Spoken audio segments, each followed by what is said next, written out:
নমস্কার, আমি সুমনা। আজ যাচ্ছি ছোট কাছারি মন্দিরে। এখন যাচ্ছি মন্দিরের দিকে। মন্দিরে যাওয়ার রাস্তাটা এত সুন্দর যে কি বলবো।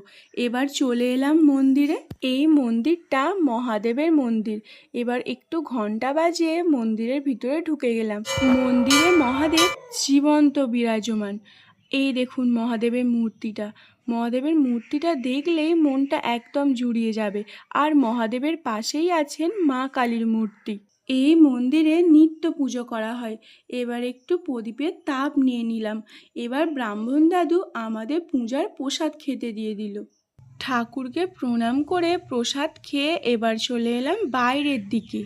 মন্দিরটা এমন জায়গায় অবস্থিত যে আশেপাশে কোনো জনবসতি নেই, সেই কারণে চারপাশটা একদম নিস্তব্ধ। মন্দিরের পাশেই আছে একটা বটগাছ। বটগাছের তলায় দাঁড়ালেই একটা ঠান্ডা অনুভব করা যায়।